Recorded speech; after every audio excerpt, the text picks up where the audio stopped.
Aloha kako, everybody. Mahalo nui loa for joining us.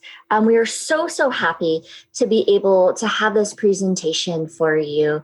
And we hope that you are having a safe and also a joyous holiday season. We know that with these times that there might be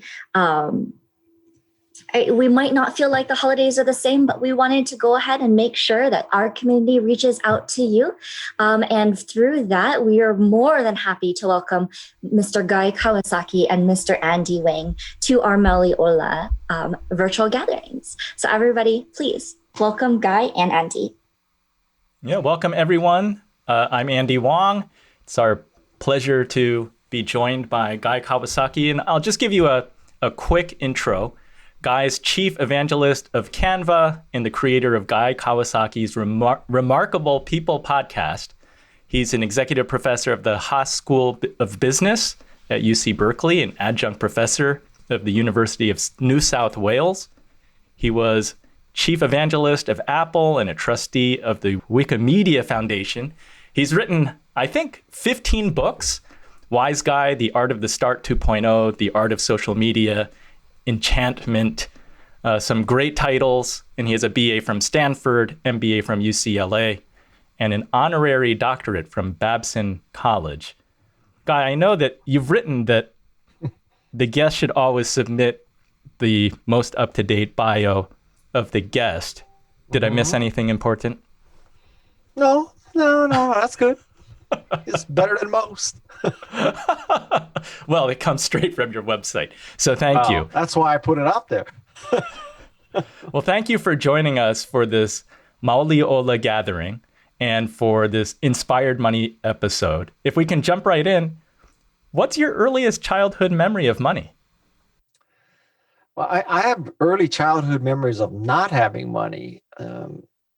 I will tell you that there's several events scattered through my childhood. So two were that when I was in Hawaii and I was going to school, I was robbed, hijacked twice, once near Kaimuki and once near Farrington. And so those were kind of, fundamental, like I decided I am not going to live in a high crime area the rest of my life. I got to get out of this. I got to get a car so I don't have to catch a bus. And then also in high school, somebody gave me a ride, some family friend, or I don't really know the connection now, in a 911, a Porsche 911. And that was like life-changing. And so, some people say that, ever since a kid, I wanted to change the world. Well, the honest statement for me is ever since I was a kid, I wanted to change the car, which is quite different. You've been big into cars. That started even when you were a kid? From high school. I mean, a lot of people when they go public or something like that, they come into a lot of cash. All of a sudden, they got to buy a Mercedes or a Porsche or a BMW or Lamborghini or Ferrari or whatever. I can honestly tell you that I have been this shallow for a very long time. This is not something new that I embrace. I've been shallow for a very long time. 50 years, basically. What was your first car and what are you driving now? My first car was a Toyota Corolla. I got it at Stanford, paid for it with my father's gambling winnings from Las Vegas, believe it or not. Until the end of August, I was the Mercedes-Benz brand ambassador. And then that ended. So I had to give back the car that I had. And you may find this astounding, but I have not owned a car since the end of August. Now don't get me wrong. Okay, so we have a Honda Odyssey for my wife. We have a CRV for my daughter. We have a Cayenne for my son. So there are other cars in the house, but there are more drivers than cars right now, which is a very new phenomenon. That said, on Monday, I'm getting a Metris, a Mercedes Metris, which is the minivan that Mercedes makes, but it's been upfitted to be a weekend camper.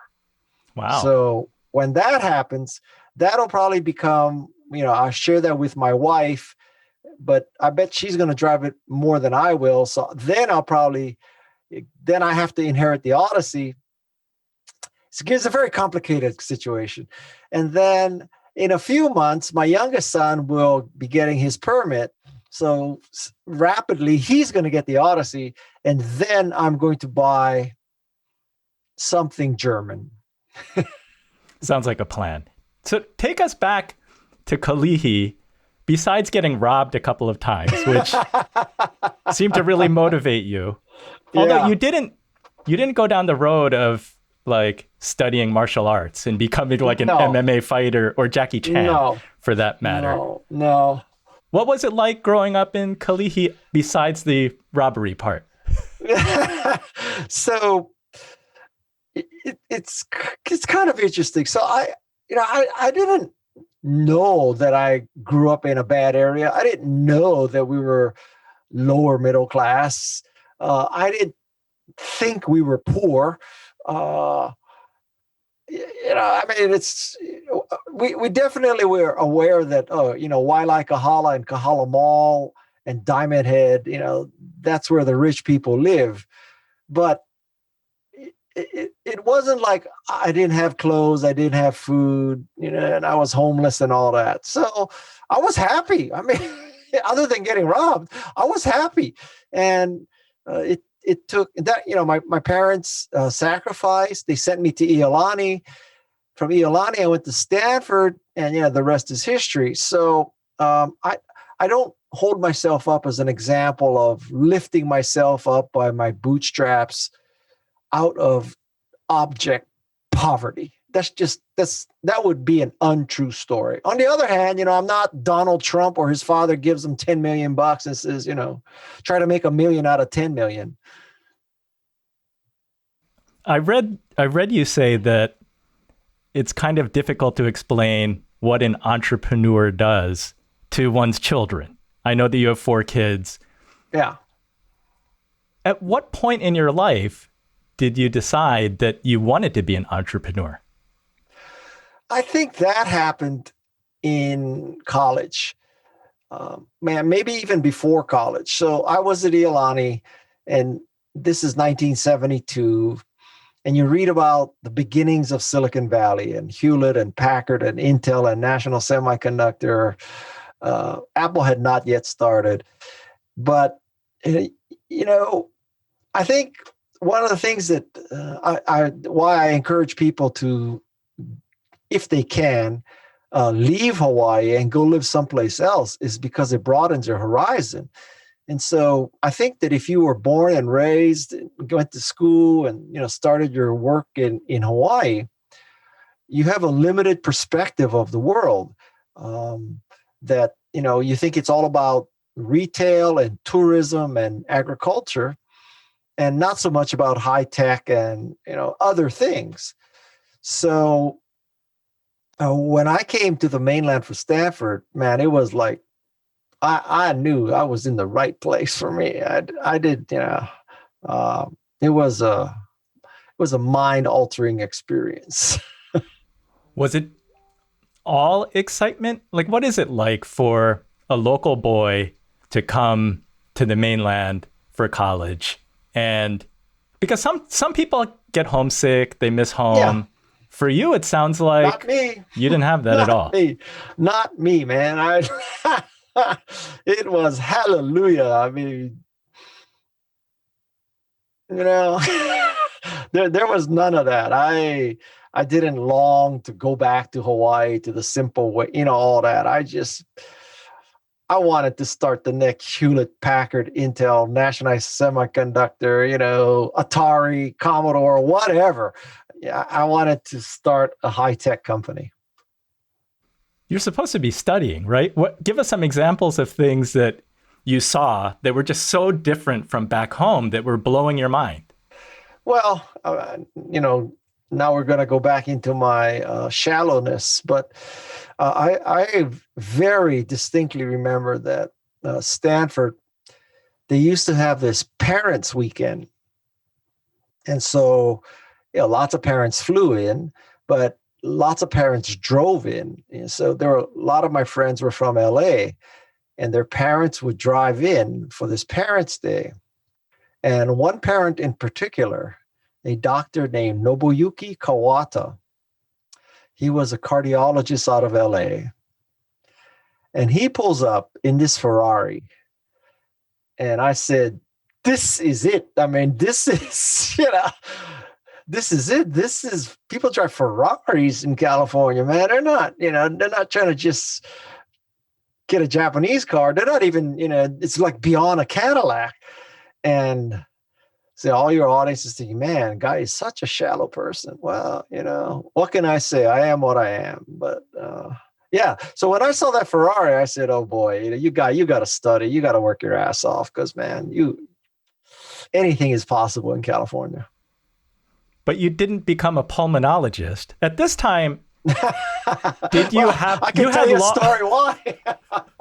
Okay, what's that story? Okay. So I'm at Stanford, and I, like every other Asian American at the time, you think you want to be a lawyer, a doctor, or dentist, right? So we got to try the medical route. So I take this class, and it involves going around with a doctor at the Stanford Hospital. So you go on rounds for 1 credit or whatever. And I got to tell you, so the first day of that class, I went on rounds and I fainted.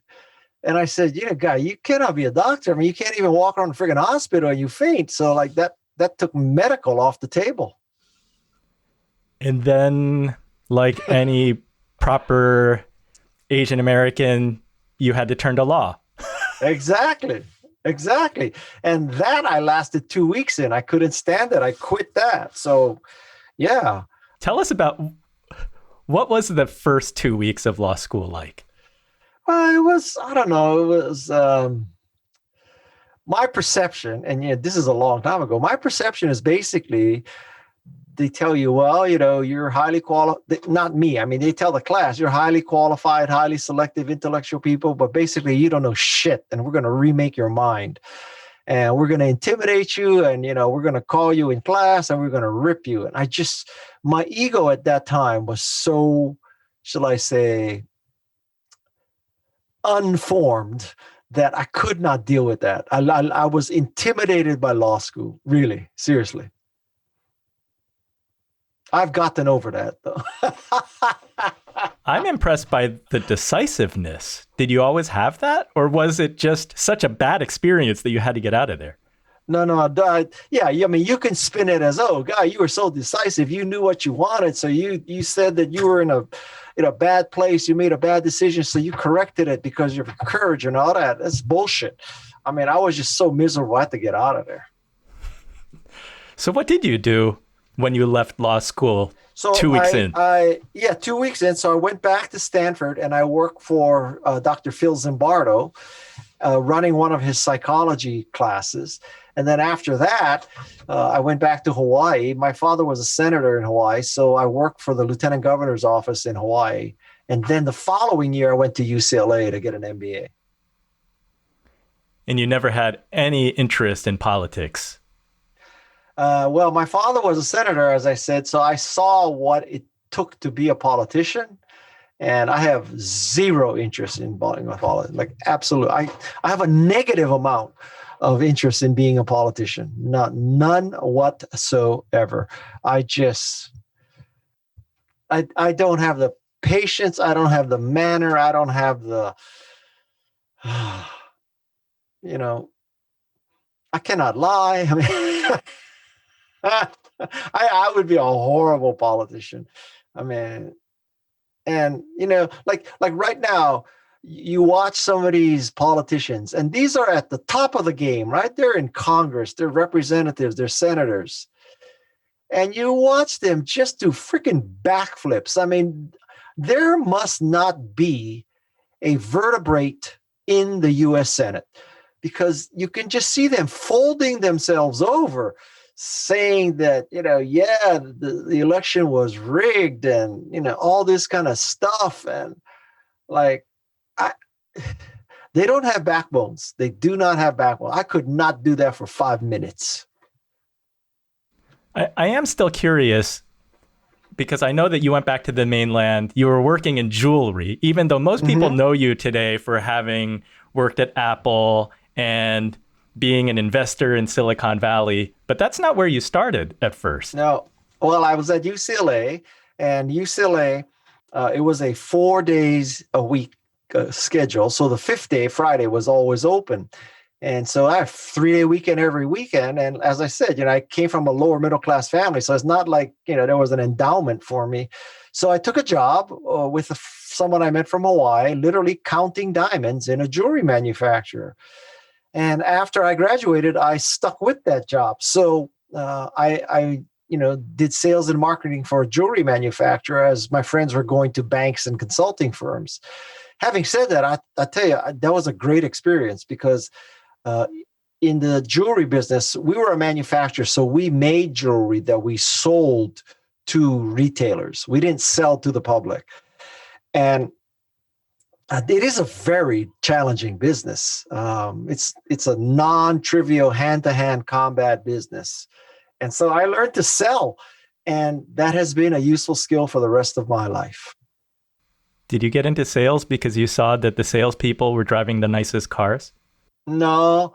I mean, I think I just naturally gravitated towards that. I had a psych degree. Yeah, that was just in my DNA, I think.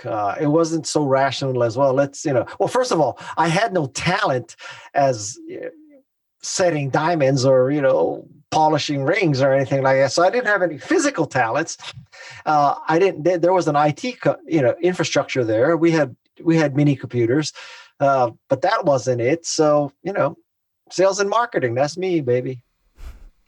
So in this time of the pandemic, which none of us have gone through in our lifetimes, I think so many people are really forced to reinvent themselves, forced to do new things. And in your world of investing and entrepreneurship, sometimes people, like you don't take the leap until you're forced to do that. What are some of the lessons that we can sort of draw from or share with everybody? Lessons that you learned from working in technology, working for a great company like Apple? Well, I mean, we could go on and on. So I'll tell you specifically. So I have this podcast called Remarkable People, and I interview remarkable people. Christy Yamaguchi, Roy Yamaguchi, Margaret Atwood, Ariana Huffington, Martha Stewart, Jane Goodall, Andrew Yang. Okay, so these are very remarkable people that I have on my podcast. And I will tell you, one of the most common threads in all of them was that as they were beginning their careers, they had to fake it until they made it. It was all about just say yes to everything, even if you don't know what the hell you're getting into. Just say yes and figure it out and fake it till you make it. And that would be my number one recommendation to people. Fake it till you make it. And one of the things I learned is that when you get to know others, most people are faking it. There are very few people who really know what the hell they're doing. Did you have to do that when you first started at Apple? Because you were a psychology major, you had been doing sales in jewelry. Well, my job was to convince people to write Macintosh software. So it was kind of a technical sell, right? I had to talk about computer programming and all that, none of which I understood. So yeah, I was faking it too. I'm telling you, that's if anybody tells you that they did not have to fake it to make it, they're lying. Guy, what's it like faking it until you make it in front of Steve Jobs? Not everybody has had to do that. That's particularly high stress because he was so smart. He had such an all-encompassing knowledge of really technology that it was very hard to bullshit Steve Jobs. I don't know anybody who got away with it actually. So, bullshitting Steve Jobs is a career-limiting move. So now there has only been one Steve Jobs. Maybe Elon Musk is like that too. But frankly, most bosses, you can bullshit them, but not Steve Jobs. I get the sense that you're a straight shooter, you're honest, you're willing to stand your ground. How much of that was because of Steve Jobs, and how much of that was just the way that you've been? I think mostly it's because of, well, the way that I was raised and what I am. It's also because I'm 66 years old now, and I am not trying to make more friends. I am not trying to get a new job. I'm not trying to advance my career. In short, I just don't give a shit. And so when you're 66 and you don't give a shit, life is easy. You just, you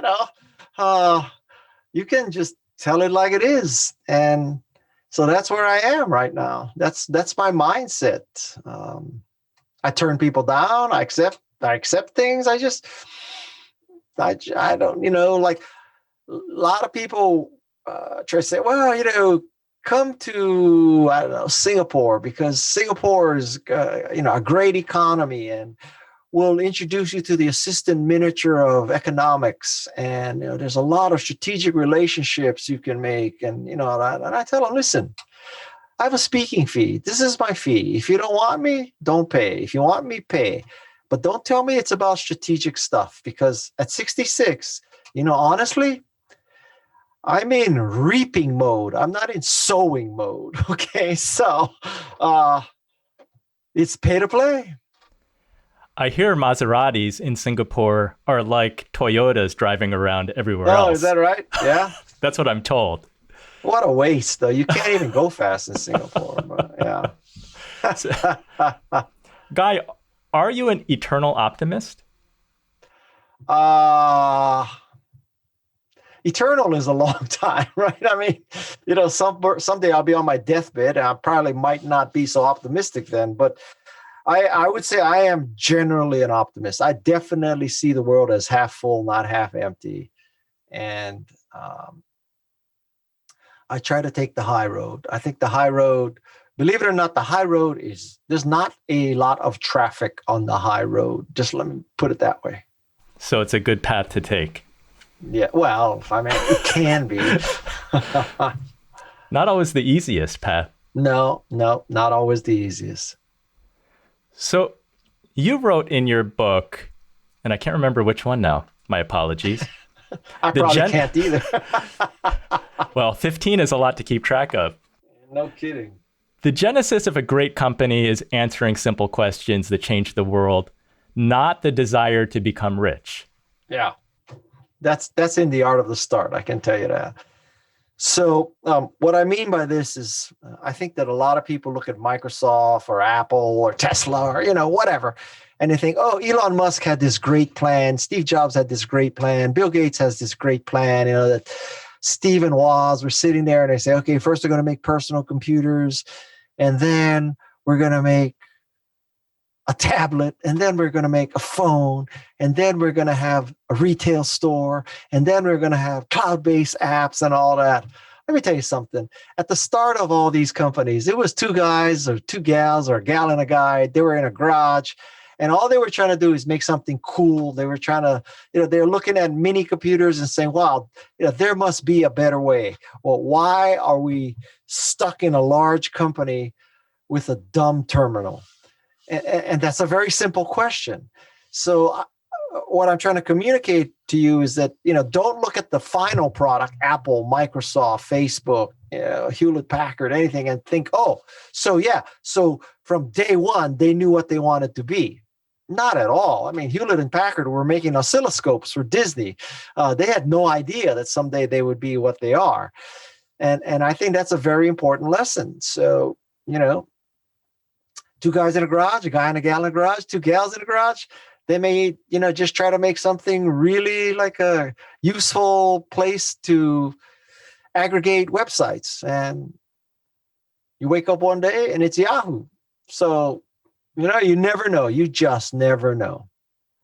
Well, the part of that sentence that jumps out at me, it's two things. It's one, it's this sort of missional statement of changing the world. It's doing something pretty big. And Yes. It's not being driven by the money. Well, I mean, don't get me wrong that, you have to make money to survive. But I think that it's not. I don't think that the first question you ask is, can we make a lot of money? I think the first question you ask is, well, would I use it? And secondly, can it be done? And if those are both yeses, then maybe the third question is, okay, so it can be done. I would use it, but are we the only psychopaths in the world who would use it? It could be that only Stephen Woz wanted a personal computer and there would be no Apple today, right? So whether it's luck or vision or hard work, somehow it's more than you and your co-founder who want to use your tool. Hallelujah. Is that a common trait that you see? Because I know that you get a lot of pitches as an investor from entrepreneurs. Is that something that you look for, that wanting to make the world a better place or to have this utility of a product or service? Yeah, but you know what? I am not saying that the first test is wanting to make the world a better place. I think the first test is, I want to use this. I want to use an Apple One, right? I want to use Canva. This is what I want to use. That's the first question. It's not, will millions of people use this? That comes way down the line. You've listened to, you've invested in a lot of companies. Mm-hmm. What makes a successful entrepreneur? If only, I could just rip off the magic formula, right? And anybody who tells you they can is someone you should not trust, because either that person is stupid or lying. It's very hard. I mean, if I were to isolate maybe the single most important factor, it's a factor that you may not be able to do anything about, which is luck. Like being in the right place at the right time. Now, even if you're in the right place at the right time and you have something that's a piece of crap or you don't work hard, you still won't succeed. But I mean, you can work very hard and be in the wrong place at the wrong time and not succeed too. So, it's, now I don't want people to come away from this. Oh, well, Guy basically said you cannot control your fate. It's just pure dumb luck. I'm not saying that, but it's not as simple as, well, I really believe and I really worked hard, and so it came true. There are a lot of factors that have to come into play. And that's why, there aren't so many unicorns, right? I mean, how many Fortune 500 companies are there? Well, 500. So, it's not that easy to be a Fortune 500 company. When you look back at your path, how much do you think is like in your control versus fate or God? Because just to let the audience know, I know that you had a teacher in middle school. Your 6th grade teacher encouraged your parents to send you to Iolani. You went from Iolani to Stanford. At Stanford, you met a friend who, that was the connection that got you the first job at Apple. Apple, yeah. Man, you stalking me or what? Yeah. Yeah, a little bit. So yeah. So all of that is true. So, that's the luck side of the equation, or being in the right place at the right time, et cetera, right? But you could still be in the right place at the right time and not work your ass off and succeed. So, there's an ancient Chinese saying that you have to stand by the side of a river a long time before the roast duck will fly into your mouth. So you can't just stand by the side of the river. So you got to just keep pressing forward. It's a combination. Yeah, it's a combination. And funny, the people who work hard seem to be lucky. Is that correlation or causation?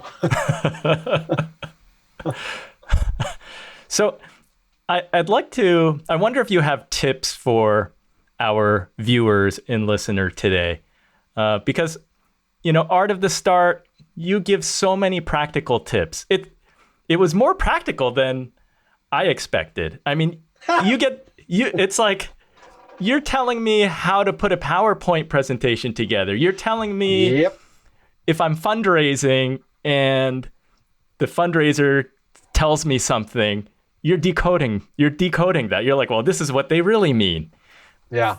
For somebody in this time, if they need to reinvent themselves, they need to create income for themselves with the technology that's available to all of us, or to many of us.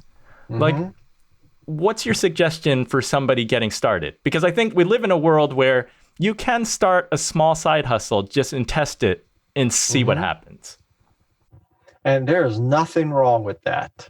I wish there was a magic formula, right? But listen, I can't tell you. Well, what you should do is read the McKinsey report about future trends and go into that. I mean, it ain't that simple.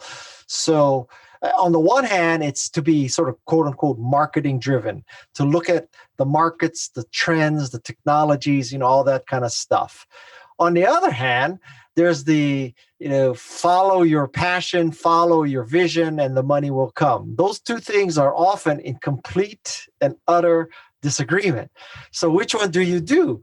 And I interviewed for Remarkable People, the founder of Specialized Bicycles. Well, guess what? He loved bikes. And so he pursued his passion. That's one path. On the other hand, you could make the case that if you're very good at something, which came first, that you're very good at something or the passion? Nobody ever asked that question. So, the way most people say is, okay, so Steve and Jobs, they obviously had a passion for computers. And so they believed they overcame challenges, et cetera, et cetera. Okay. That's one way of looking at it.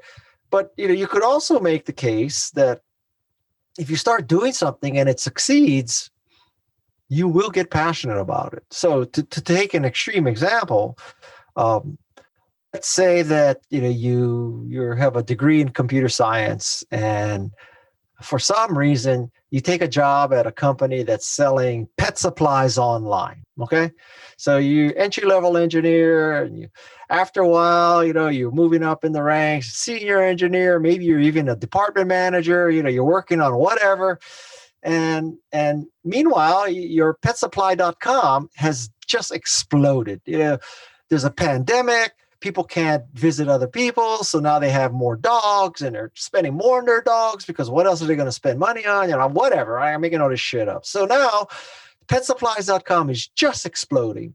And one day you look at your option package and holy cow, your options are worth $50 million, right? Well, guess what? I guarantee you're going to say, I love dogs. I love dogs. I love cats. I love rabbits. I love guinea pigs. I love canaries. I love pets. Pets are just the key to happiness. Well, which came first? Did you love dogs and cats? Or did you work for petsupplies.com and it succeeded, so you developed a love of dogs and cats? Either can happen. Let me tell you something. Either can happen. How about for you? Apple, I know that you've been involved in different software companies, Canva, even being a brand ambassador for Mercedes. Yeah. Have you loved it? Have you loved everything? Everything would be a too strong a word. I have been involved in things that I was trying to use my intellectual ability to surmise that there must be people who will love this. I never succeeded with that chain of thought. Macintosh, when I saw Macintosh the first time, it was a religious experience. Canva, Canva was obvious that, oh my God, this is so much a better way to create graphics than Photoshop. So that was obvious. But so I started my career with Macintosh, and I'm ending my career with Canva. So, hallelujah, I'm going to declare victory, right? I'm like, two great companies that I've been affiliated with. But I will tell you, Apple was 1983. Canva was 2014. So between 83 and 87, when I left Apple, Well, I left Apple twice, so 97. So let's say from 97 to 2014, so 17 years, I made a lot of mistakes. So I don't want you to think that I was always at bat hitting doubles, triples, and home runs, man. That's just not true. I popped up and struck out many times. How does that failure, inevitable failure, fit into being an entrepreneur, being an investor, and in life in general? Oh, say that again? I'm sorry? Yeah, how does failure fit into this whole picture?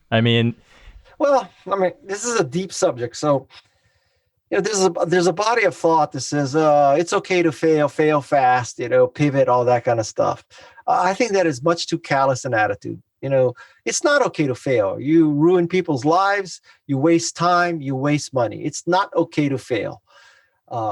Having said that, statistically, you will fail. So the question is, what happens when you fail?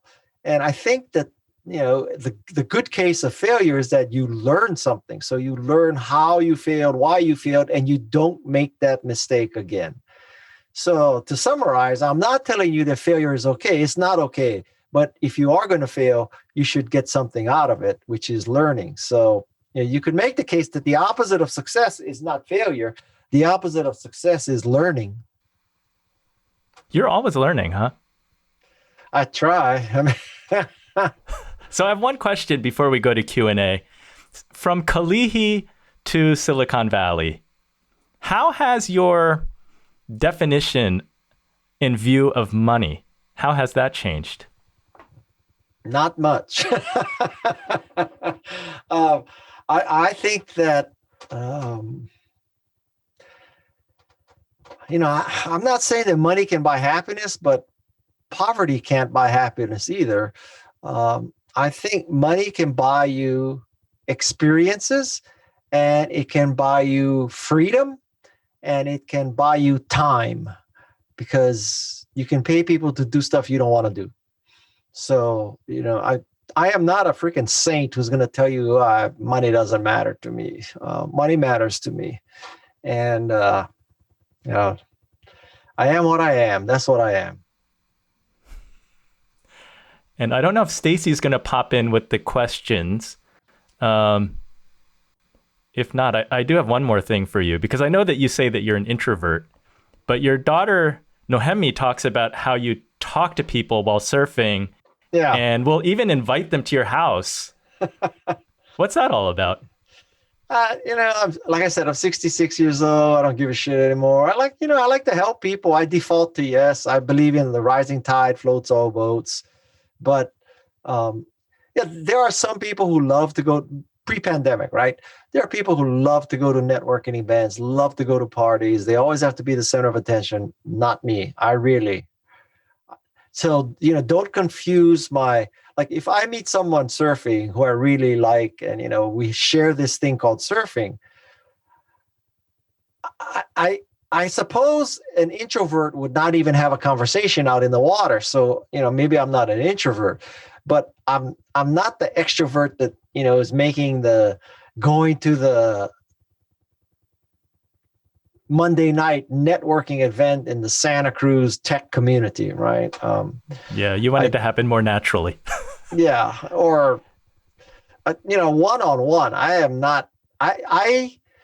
People may find it surprising, but I don't need the attention to be happy. I am perfectly happy to be just out there surfing.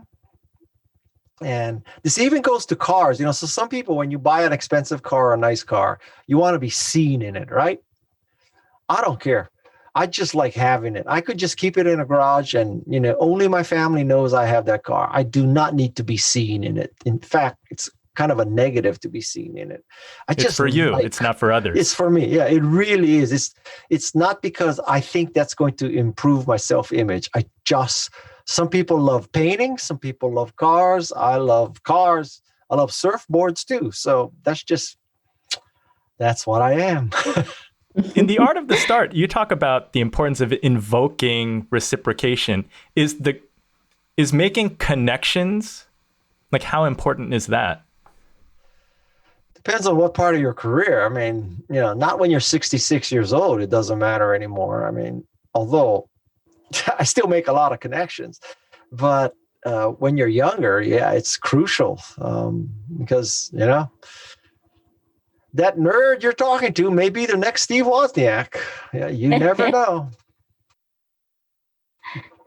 Aloha, guys. This is Stacy. Kalamai. I am not really video ready, but we did have a question from our Q&A, starting with your 5 rules. What they've asked if you could explain what do something cringeworthy. Oh, do something cringeworthy means that version 1 of your product or service, you'll probably look back and say, oh my God, how did I ever ship that? Why did I ever ship that? I'm embarrassed by the Macintosh 128K had 128K of memory, no software thanks to me, 400K floppy drive, 9-inch display, monochrome, slow network, piece of crap. But so sometimes I look back and I said, like, how the hell, like, makes me cringe to think that was the first version of Macintosh. But even at that point, it was so much better than the IBM PC or the Apple II. But I do cringe. My first book is called The Macintosh Way. When I look at it, I think it's very crude. It makes me cringe to think that people might read that and make a judgment about my writing ability. That's awesome. And speaking of things that could be possibly cringeworthy, like you mentioned with Apple and with the work with Steve Jobs, have you had a chance to share your life and the fake it till you make it in person with the kids of Hawaii, with Iolani and Farrington, of where you've come from? Have I? Well, I never went to Farrington. I live close to Farrington, but I never went to Farrington. I do things for Iolani all the time. Like, I even taught an online course for Iolani. Scary thought. Absolutely. And at your age of a very mature and young, I'm in town. I want to always say people are young because I feel like we need to shake that pre-connotation in culture that only young people can do tech nowadays. But at your experience, how important is the legacy card with your children, and how do you foster? Well, I mean, it depends how you define legacy, right? So, to some people, legacy means you go to Stanford, there's a building with your name on it. Well, I don't have enough money to do that, so that's off the table. But for me, I want my legacy to be, in 2 words, empowered people. So I want people to think, Guy, when he was alive, he empowered people with his writing, with his social media, with his speaking, with his podcast. He enabled me to dent the universe. Maybe he didn't dent the universe as much as Steve Jobs, but he enabled me to dent the universe and thousands of other people to dent the universe. I also want to have a legacy of my children, that they are good citizens of the world. So between those 2, that's all I want. Absolutely. I've heard a lot of the same, and something that I often repeat to folks in the engineering world and software engineering world especially, is that we reach a lot higher when we stand on someone's shoulders. Yeah. Absolutely. And speaking of, as a venture capitalist, one of our attendees here was watching your podcast and enjoyed your recent episode with Tim Kendall. Mm-hmm. So have you ever said yes to someone that you may have said no to multiple times before? I don't quite understand that question. What do you mean by said yes? Is that for fundraising, Stacy? Like somebody that he turned down many times? Or many times people come to you with ideas and they might be ruminating the idea with you. I don't know. For me, usually, this is kind of the Malcolm Gladwell theory of blink. Like usually, most people, well, if you're articulate, in about 3 sentences, you can explain what you do. And I can make a judgment from that. Now, I'm not saying I'm always right, but I would give people 3 sentences to explain what they do, and I can tell you from that if I'm interested or not.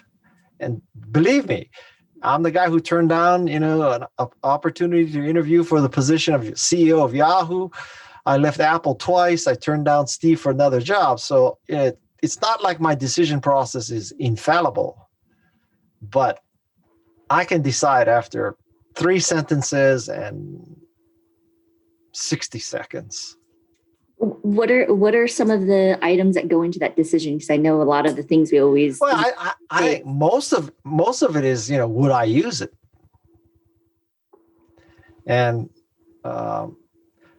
this is not to say that I am all omniscient and omnipotent about what consumers will use, but if I won't use it, I have a hard time wrapping my mind around, well, if you won't use a Guy, how the hell are you going to convince millions of other people to use it?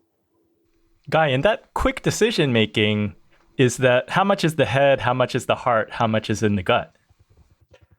I think that's all inseparable. So, like the natural assumption would be, well, if he decides in 60 seconds, it must be all gut. But you have to understand that my gut has been conditioned by 40 years of thinking and seeing and mistakes and all that. So what may seem like an instant gut decision, going back to the theory of blink by Malcolm Gladwell, you can blink and make a decision if you've done something for 40 years. Does that mean that it only took you 60 seconds to make that decision, or did it take 40 years and 60 seconds?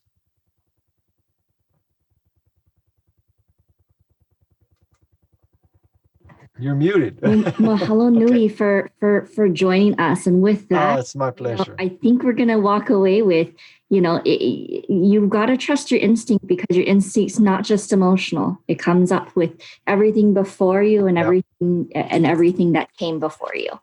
Well, so, can I just make a plug that seriously, I this is no BS. If you are all interested in entrepreneurship and denting the universe and being remarkable, you have to subscribe to my podcast, because this podcast, if you listen to it, is 95% the guest, 5% me. So this is not, Joe Rogan talking to Jane Goodall. This is Jane Goodall 95% of the time, Guy Kawasaki 5% of the time. And they are remarkable people. There is something to learn from every episode of Remarkable People, not from me, from the guest. And I will plug Guy's podcast as well. It's an excellent show. You have very remarkable people, and people can subscribe wherever they find podcasts. Where else should they go to find you and to follow you, Guy? Well, I have a website, guykawasaki.com, but that's mostly brochureware. That's static. The only thing that changes there is the weekly blog posts about the weekly Remarkable People show. If you really want to see what I consider important, you should probably follow me on LinkedIn. But I will tell you that just so you're prepared, I am a staunch believer in immigration, women's rights, science, medicine, egalitarianism, and merit. So if you're a misogynist, racist, science denier, anti-vaxxer, do not follow me on LinkedIn. You will be very disappointed. That's said like a true guy who understands branding. You want to attract your followers as well as repel the ones that you don't want. Yes, absolutely. Well, thank you, Guy. Thank you for sharing your story with us and some inspiration for all of us. Mahalo. All right, nui. Take care. Thank you. Mahalo nui. Bye. Aloha. Aloha. That was amazing. Thank you so much, Andy. And we plugged Guy, so we got to plug Andy too.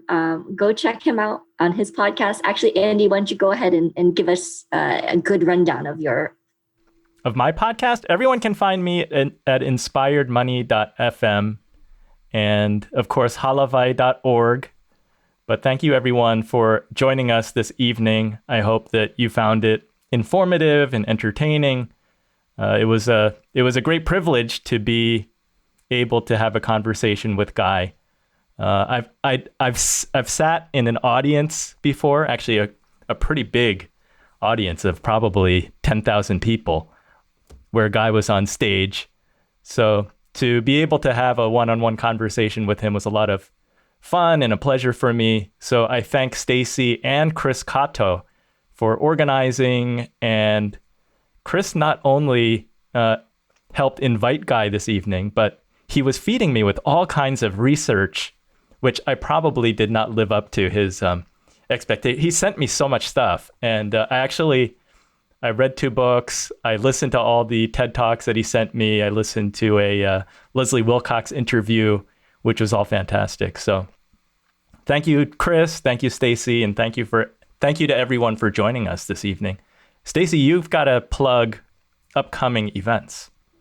Absolutely. And so the next upcoming event we have is our Hālāwai holiday party virtually. So be sure to go to hālāwai.org and sign up for that. We're going to have actually a really jam-packed show of not only us honorees, but local musicians, Hālāwai and other Polynesian artists coming and treating us to performance of their own. And of course, following that, we have our joint venture with Pai, and we're going to be talking about teaching Olelo, the Hawaiian language, in the diaspora in the mainland. So please join us. Go to hālāwai.org for all of the most recent information. We're actually booked out till April. If you know anybody who would like to join us, please pass on our mana'o and your mana'o of what you think of how we've been doing. And feel free to reach out to myself at syoung@hālāwai.org if you have any questions or comments. She's accessible. She gave out her email. And come join our ohana. Thank you for joining. Hello to Junaid. Hello to Angel. Hello to Janine, who is out there. Hello to everyone. But those are all the names that I saw in chat. Stacy may see more. Hi, Yoshie. Absolutely. Mahalo nui, everybody. Take care. Good night. Aloha.